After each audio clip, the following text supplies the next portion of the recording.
Alright, hey, what's up guys? Wanted to go ahead and put together a guide here for the London holes. This is a good time. As you can see, we're getting this course in. And one of the things that I like to do is I like to use these shadows. So we're going to try to make sure that we just get it up to that shadow about. That's all we need. So regardless of the wind direction, that's all I'm going to be shooting for is the top of that shadow. So keep that in mind because that's a mistake that a lot of players don't realize is shot distance and control. So in this case, you're going to see I'm going to use a lot of overpower and even a Mojave because I really need to make sure that I get it up there. We need to get this to Spectra range. And that's what it's going to take to get to Spectra range is right up around this shadow. So you'll see that I'm putting it there. It would have been nice to not get a tailwind. Very tough to stop this one with this pin. I'm not a huge fan of this pin. Here you can see, if we got a headwind, any headwind, we're within 10 rings of this, which is perfect. Wind's about 10, we're within 10 rings. It's exactly where we want to be. So down here is going to be, 13 rings for max here. And as a rule of thumb, I like to come off these. Now, this is an adjustment that I need to kind of cheat. You can see that I'm kind of running out of green here. So it's one of those cases where, unfortunately, I just got a bad wind, and that's kind of luck of the draw. So if I typically use, maybe 113 at my max, 15 rings from that, I'm thinking more in the 130 range. So 9.2 divided by 1.3. 9.2 divided by 1.3, 7 rings, 7.1. And you want to make sure that you do land on this green and not off of it. So you might see that I just sheet my rings forward just slightly to the left. And that's to make sure that we do hit the green. Once you hit that fairway, the ball's going to come in a lot hotter. You don't want that. So let's just go with this adjustment here. See what it looks like. It looks pretty good. There's really nothing we can do to... It was just bad luck. Luck of the draw. So, we couldn't really shoot at the hole. We just needed to keep our tiebreaker up as high as possible. So that's one of the things that, you want to always be thinking about is just making sure that, if you have a tight pin like that, which... This is really one of the first courses where you're really introducing pins like that, where it gets a little bit dirty and it's a tough shot. Now let's talk about this one. So 8.7, you can see slight tailwind.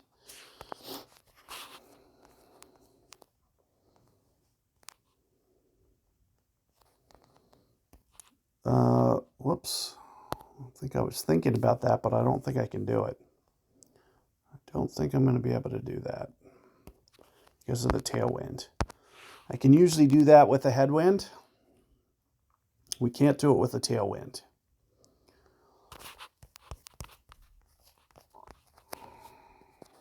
So here you can see we're right towards the front of the green, but I can't put my mark down. So one of the tips I like to do is I like to just equip what was it? It was 8.7, right?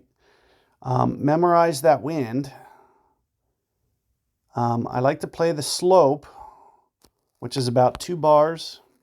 And it's easy to see with a lightning rod. That's one of the great things about that club.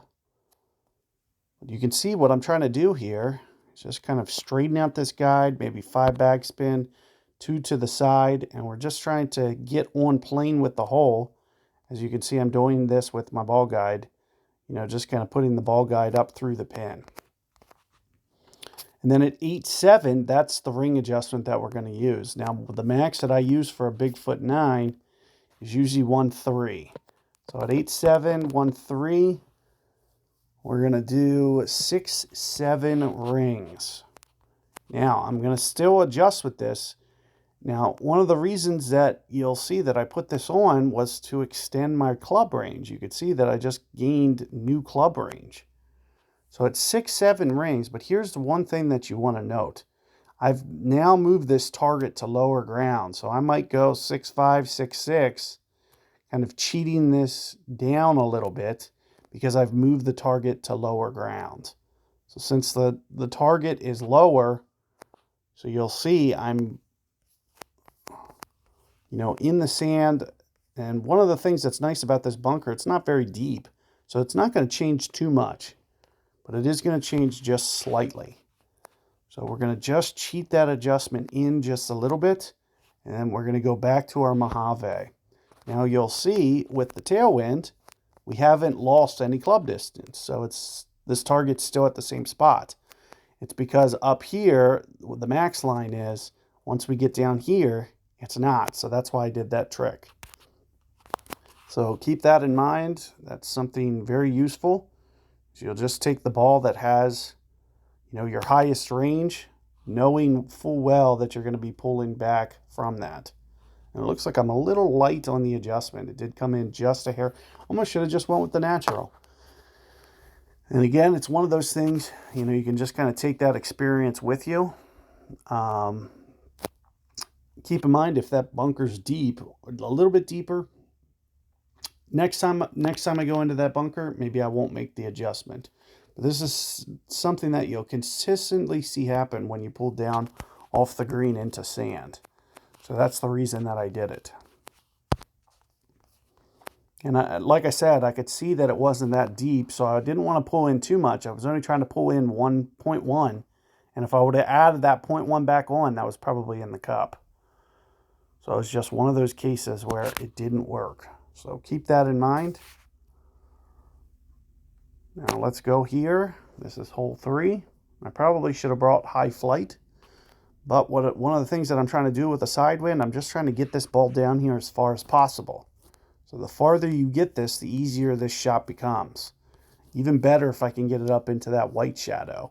So tailwinds are what you want to see on this one. Because as you'll see, I probably could go at this. I would think. But one of the things that I don't like about this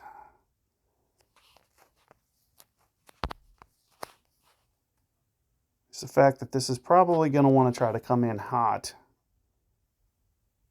But I'm thinking about trying to land it a little bit like this, but with some curl. Right off this.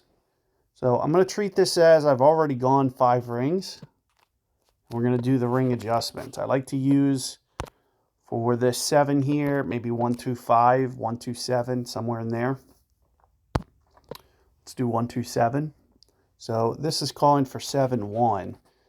And we're going to treat this shot as we've already gone 5 rings, and we're just going to go 2 more. Keeping in mind that we're on lower ground too. So it's not going to want to spring back probably up as much.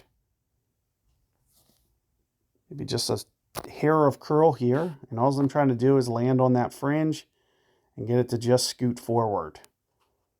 And almost didn't need the curl.